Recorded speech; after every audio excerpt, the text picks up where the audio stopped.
Hello everyone and welcome to Lush and Salty Aquariums. My name is Stefan and thank you for coming to the channel. In thinking about a topic for a video beyond just a tank update, I wanted to share with you my thoughts on what a truly heavily planted aquarium can look like and the pros and cons to keeping your aquarium heavily planted in the way that I invariably do. I mean, I go inside and outside the tank and use almost all the real estate possible for some sort of aquatic plant, and a few that aren't aquatic plants like this pothos here. One of the things plants do that is incredibly obvious is they look freaking awesome. I mean, the natural world, Mother Nature, is the primo aquascaper, and what she has done in the wild, we can only hope to replicate in these glass boxes. Plants just look awesome, and anything short of not having at least a conspicuous amount of plants, to me, is a disappointment, or better said, a missed opportunity. On the other hand, what's too much? So there's been a few videos about that lately. I'm going to be hard pressed to find a situation where healthy plant growth can be considered too much. Obviously, stagnant box of water filled with dying, surviving plants is not a healthy ecosystem. But when you have one like this, I'd like to think is a healthy ecosystem. All the plant leaves, if even the old growth, is pretty healthy and vital and algae free. I see pearling, the water's crystal clear, I test the water, so on and so forth. You get the message, and frankly, I'm hoping a picture here is worth 1,000 words. In that case, what I do here is just trim some of the most egregious leaves that are blocking any kind of passageway, say for this pencilfish here, to be able to navigate the tank. Now obviously, that's kind of a stupid thing to say, because if a pencilfish can't navigate any aquarium setting, why are they called pencilfish? But be that as it may, I do trim plants when they start to bunch up like this at top. Those are stems, and that can become too dense of a wall, and algae and other problems and blockage. That's too much plant growth. Any dead leaves or leaves that are just kind of grossly conspicuous, oversized, encroaching on too many other leaves, all those need to go. But by and large, I let things happen as they may, and too much is never enough in my aquariums. There's some pink flamingo down here, supposedly hard crypt to grow. It's doing all right in here. I think that's crypt parva, or is that, yeah, I think that's a crypt. I was gonna default to a kind of hair grass, but I actually think that is a crypt. I do beg your pardon. I also take advantage of floating plants,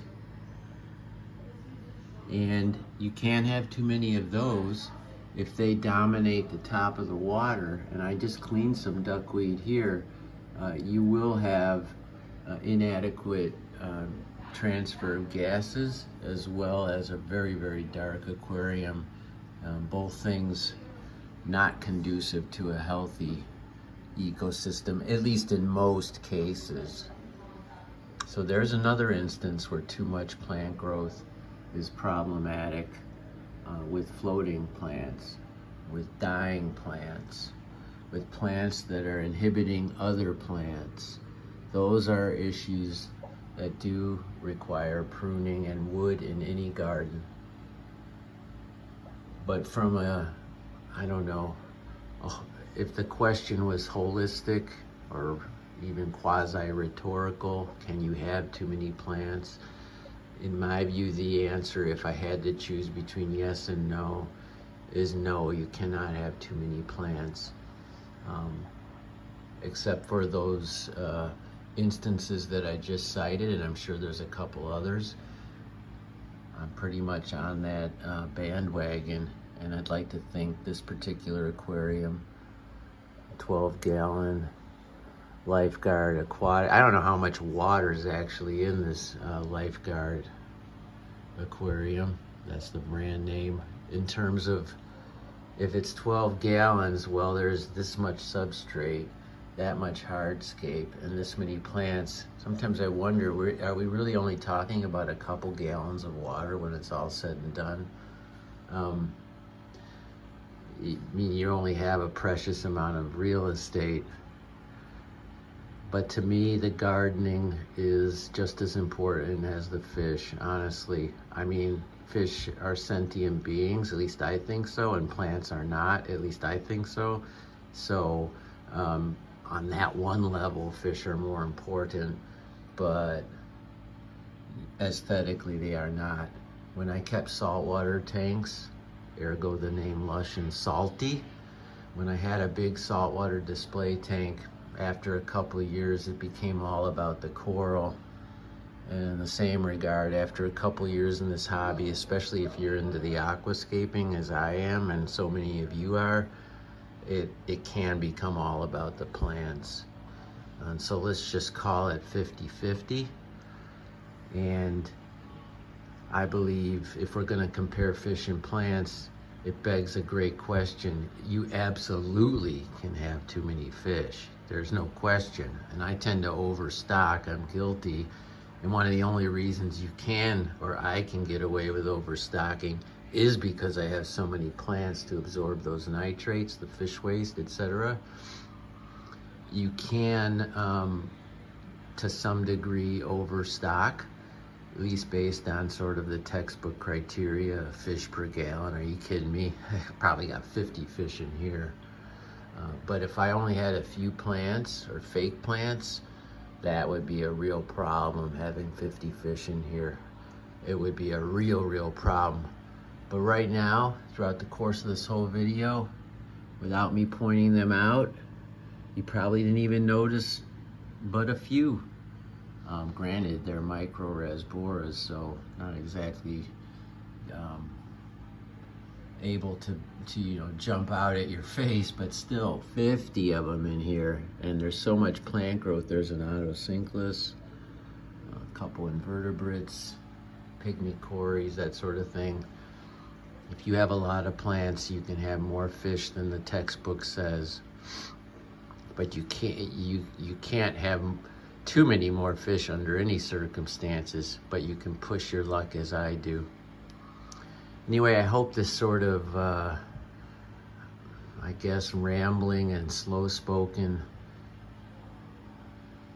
video essay wasn't interminable to you. I'd love to hear from you. Questions, comments, anything. It's my pleasure and privilege to answer. So, all right, folks, as always, keep your hands in the tank, and ciao for now.